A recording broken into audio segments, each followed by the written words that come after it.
짧다면 짧은 뉴질랜드 캠퍼밴 여행 일정을 마치고 캠퍼밴을 빌렸던 회사인 마우이에 차량을 반납하러 갈 차례입니다. 대부분의 지점이 오후 4시에 마감을 하기 때문에 오후 3시 이후로 도착하면 반납이 어려울 수 있으므로 주의해야 합니다. 만약 반납 시간을 이르게 잡았다면 가능한 한 일찍 도착하시는 것을 추천드립니다. 반납하기 전에는 주유하기, 프로판 가스 채우기, 차량 내부 청소하기, 오수 비우기 등의 필수 작업을 꼭 끝내두고 가야 합니다. 가능하면 반납하기 전날 캠핑장에서 준비를 마쳐놓고 다음날 아침에 일어나서 오수를 모두 비우는 것이 가장 효율적인 방법입니다. 차량 반납 지점으로 내비게이션을 설정하고 가면 반납 관련 안내 표지판이 있습니다. 위치를 확인한 후에 지정된 공간에 주차를 합니다. 성수기에는 직원이 나와서 안내를 하기도 하지만 나와 있는 직원이 없다면 안으로 들어가서 반납 수속을 밟으면 됩니다. 반납을 할 거라고 말하면 먼저 키를 건네받고 차근차근 하나씩 체크사항을 체크해 나갑니다.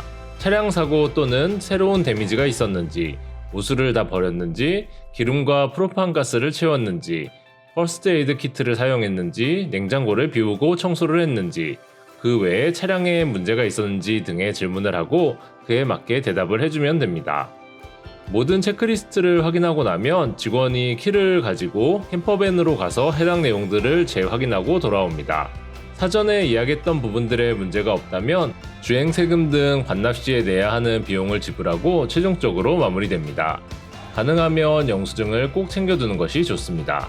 크라이스트 처치 지점은 퀸스타운 지점보다 더 규모가 크고 캠퍼밴 용품들을 판매하는 코너도 훨씬 잘 정비되어 있습니다. 기간이 길다면 토일렛 케미컬 등과 같이 필수적으로 있어야 하는 것들은 미리 몇 개 더 구매해둬도 좋습니다. 뿐만 아니라 뉴질랜드 캠퍼밴 여행과 관련된 기념품들을 판매하는 코너도 있습니다. 사무실에서는 커피도 무료로 마실 수 있고 와이파이도 무료로 사용이 가능합니다. 커피 맛도 꽤 괜찮은 편이고요. 만약 같은 지점에서 픽업과 반납을 한다면 사무실에 캐리어를 맡기는 것도 가능하고 사람들은 여기서 책을 교환해서 읽기도 합니다. 이제 리셉션에 가서 공항으로 가는 셔틀을 타겠다고 하면 셔틀 도착 시간을 알려줍니다. 바로 앞에 도착해 있다면 바로 타게 되는 경우도 있고요. 공항뿐만 아니라 공항으로 가는 동선에 위치한 호텔로도 데려다 주는데 크라이스트처치 공항의 경우에는 수디마 호텔이나 주시 스누즈 같은 곳들이 대표적입니다. 물론 메인 공항 구역을 벗어난 호텔까지 데려다 주진 않고요. 저희는 수디마 호텔에서 1박을 하고 출발할 예정이었기 때문에 공항이 아닌 호텔로 이동했습니다. 다음날 크라이스트처치를 떠나 로토루아로 향합니다. 원래는 오클랜드로 갈 예정이었는데 로토루아로 가는 비행편이 훨씬 저렴하고 일정을 짜기에도 수월했기에 로토루아로 목적지를 바꿨습니다. 북섬에서의 일정이 길다면 크게 문제가 없었겠지만 억지로 일정을 늘려서 만든 2박 3일이었기 때문에 효율적으로 움직이는 것이 최선이었기 때문입니다.